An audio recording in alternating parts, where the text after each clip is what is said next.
ಚಿಂತಾಮಣಿ ನಗರದ ಚೇಳೂರು ರಸ್ತೆಯಲ್ಲಿರುವ ಪ್ರತಿಷ್ಠಿತ ಹಾಗೂ ಹೆಮ್ಮೆಯ ಶ್ರೀ ಲಕ್ಷ್ಮೀ ವಿದ್ಯಾಸಂಸ್ಥೆಗಳ SLES ಕಾಲೇಜ್ ಆಫ್ ಫಾರ್ಮಸಿಯ ಪ್ರತಿಭಾವಂತ ವಿದ್ಯಾರ್ಥಿನಿ ಜಾಫಿಯಾ ತಬ್ಸಮ್ರವರು ರಾಜ್ಯ ಮಟ್ಟದಲ್ಲಿ ದ್ವಿತೀಯ ರ್ಯಾಂಕ್ ಪಡೆಯುವುದರ ಮೂಲಕ ಕಾಲೇಜಿಗೆ ಕೀರ್ತಿ ತಂದಿದ್ದಾರೆ.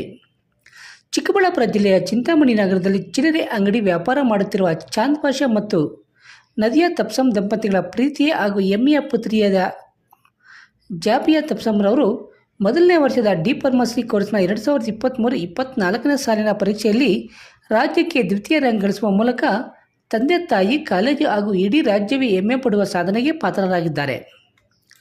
ಆಕೆಯ ಕಠಿಣ ಪರಿಶ್ರಮ ಮತ್ತು ಸಮರ್ಪಣಾ ಮನೋಭಾವ ಫಲ ನೀಡುವುದರೊಂದಿಗೆ ತನ್ನ ಗೆಳೆಯರಿಗೆ ಹಾಗೂ ಇತರೆ ವಿದ್ಯಾರ್ಥಿಗಳಿಗೆ ಸ್ಫೂರ್ತಿದಾಯಕರಾಗಿದ್ದಾರೆ. ಆಕೆಯ ಸಾಧನೆಗಾಗಿ ಚಿಂತಾಮಣಿಯ ಶ್ರೀ ಲಕ್ಷ್ಮೀ ವಿದ್ಯಾಸಂಸ್ಥೆಗಳ ಆಡಳಿತ ಮಂಡಳಿಯ ಅಧ್ಯಕ್ಷರಾದ CN ನರಸಿಂಹರೆಡ್ಡಿರವರು, ಖಜಾಂಚಿ ಡಾಕ್ಟರ್ ವಿಕ್ರಮ್ರವರು, ಕಾರ್ಯನಿರ್ವಹಣಾ ಅಧಿಕಾರಿ ಪ್ರಿಯಾಂಕರವರು, ಪ್ರಾಂಶುಪಾಲ ಶ್ರೀಧರ್ ಹಾಗೂ ಫಾರ್ಮಸಿ ಕಾಲೇಜಿನ ಉಪನ್ಯಾಸಕ ವೃಂದದವರು ಜಾಫಿಯಾ ತಬ್ಸಮ್ರವರ ಅತ್ಯುತ್ತಮ ಸಾಧನೆಯನ್ನು ಅಭಿನಂದಿಸಿದಷ್ಟೇ ಅಲ್ಲದೆ ಅವರ ಮುಂದಿನ ಉಜ್ವಲ ಭವಿಷ್ಯಕ್ಕಾಗಿ ಶುಭ ಹಾರೈಸಿದ್ದಾರೆ.